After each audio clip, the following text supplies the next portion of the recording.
Right, let's get some reaction from Tino, who is part of the Celtic Exchange podcast. Tino, thank you so much for speaking to us. We'll get to the finer detail on the statements in a bit, but just simply first, your reaction to the news that Brendan Rodgers tendered his resignation and that resignation was accepted by Celtic Football Club. Yeah, do you know, the initial response actually is one of shock, despite what's going on. And, you know, listening to Gordon there, anyone watching this story knows that Celtic have been in a fairly high state of turmoil in recent weeks and months. But despite that, it still feels quite jarring, just the way it's arrived, the subsequent statement by Dermot Desmond. It's quite a lot to take in at this moment in time. Yeah, I mean, I guess in terms of the departure, was it always likely to head that way, given, you know, the nature of the defeat at the weekend, the fact they're 8 points behind Hearts? Was it the right time for a change anyway? I'm not entirely sure. We record our podcast on a Monday night. We've done so in the last few hours, asking the question, is Brendan Rodgers the man to get Celtic back on track? That's all scrapped now. That's all changed. We thought, generally speaking, there was still a glimmer of hope that Brendan Rodgers could turn this around. But clearly, I mean, the statement is explosive by Dermot Desmond. Clearly, things were far from OK behind the scenes. And if that's the case, it had to go the way that it's just gone. Yeah, and on the statement, we'll get onto the Martin O'Neill side of this as well, which is another fascinating detail, Tina. But on this brutal statement from the majority shareholder at Celtic, are you surprised, not so much just by the detail, but first of all by the amount of detail that's in it from a man who, as Gordon was telling us earlier, is largely absolutely just don't hear from him so much. But now you have, and this is what he's come out to say when he speaks. My goodness.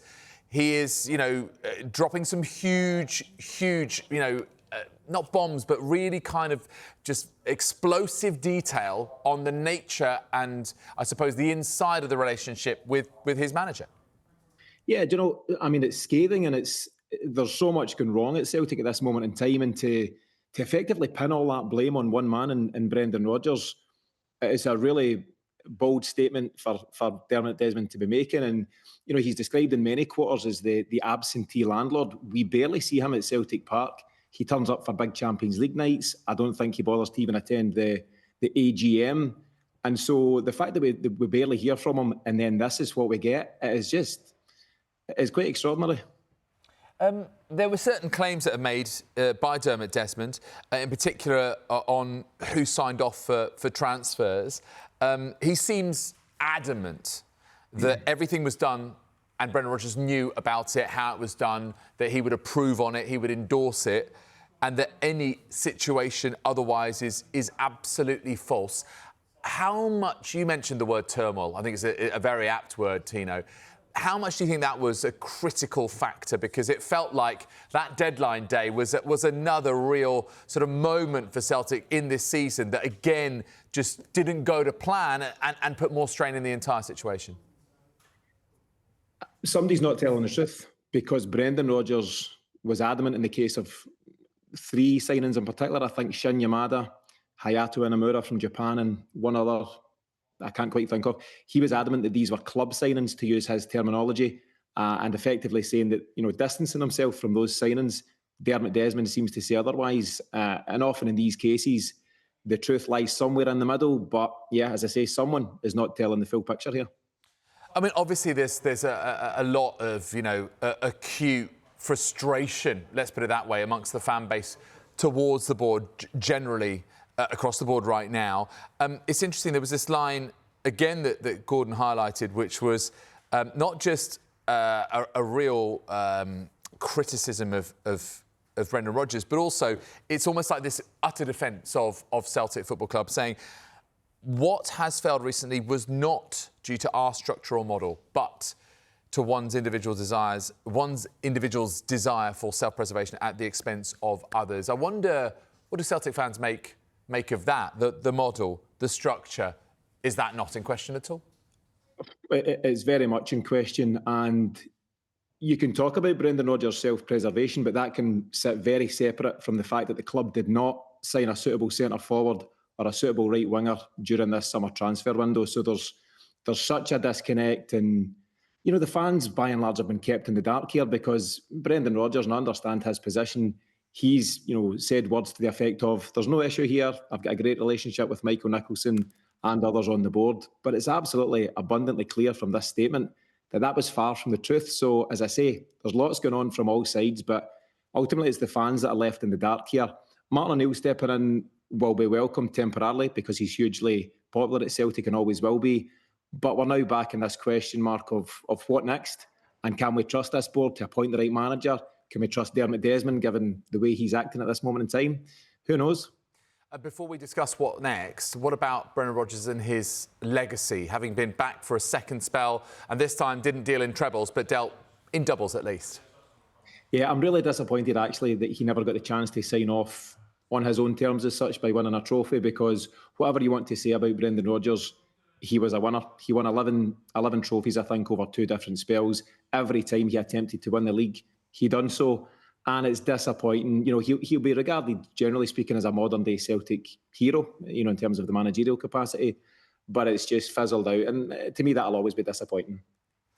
And in the interim, Martin O'Neill back at Celtic Park with Sean Maloney. What do you make of that, Tino? Massive fan of Martin O'Neill. Hugely popular, as I say, with everybody with a Celtic connection. It's been some time since he's been in the hot seat. Martin's been doing a lot of punditry and different things. I think he's working for the LMA down south. I believe he's chairman of the LMA, in fact. But temporarily, more than happy with that. But I don't think Martin is a long-term manager, but I wish him absolutely all the best in the next few weeks and months. Who would you like to be considered for the vacancy full-time? I noticed that there is a manager who not so long ago won trophies with Celtic and he's now available once again. You know who I'm talking about, a certain Ange Postecoglou. Would that be at all in your mind or never go back on this occasion? Not for me. A lot of fans would love to have Ange back again, another hugely successful manager, but I think Celtic have made a bit of a habit in recent times of going back, whether it was Brendan himself, Neil Lennon even. I'd like to see someone like Knutson at Bodo Glimt. He's been doing a great job and Celtic were supposedly having chats with him a while ago. There's also guys like Kieran McKenna at Ipswich and a few others that have been mentioned, Damien Duff. I'd need to spend a bit of time thinking. As I say, it's all very new at this moment in time. But we'll take Martin O'Neill for now. We're in safe hands there and we'll see what's next. Well, hopefully we'll be hearing from him tomorrow ahead of the game against Falkirk. And then, of course, another Old Firm match in the League Cup coming up this weekend. I mean, you couldn't write it, could you? Facing your old rivals, so soon after such seismic news. I wonder also, how do you feel about just where this duopoly lies in Scottish football right now, given the turmoil that Rangers have been in? They've also changed head coach this season, and now Celtic have done the same, and we haven't even got past Halloween, Tino. Yeah, I mean, there's no duopoly in Scottish football. Celtic have won 13 of the last 14 titles, so there's a wee bit of a myth going on there. But I appreciate what you're saying in terms of the Glasgow rivalry. Actually, our big challenge now is Hearts, and we're now 8 points behind, as you say, not even Halloween. So that's the big focus, and that's the first job for Martin O'Neill and Sean Maloney. And just finally, one last bit of the Dermot Desmond statement.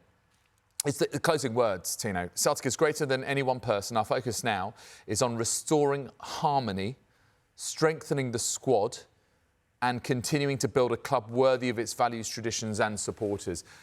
How far away from that do you feel that Celtic are right now? How realistic an aim is that anytime soon?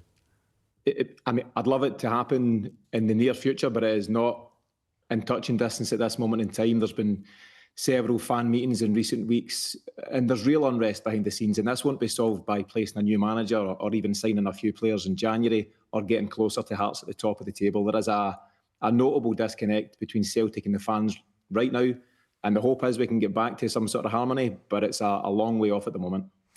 Tino, really appreciate your time and your insights. Thank you so much for coming on here on Sky Sports News. Great stuff. Great to talk to you.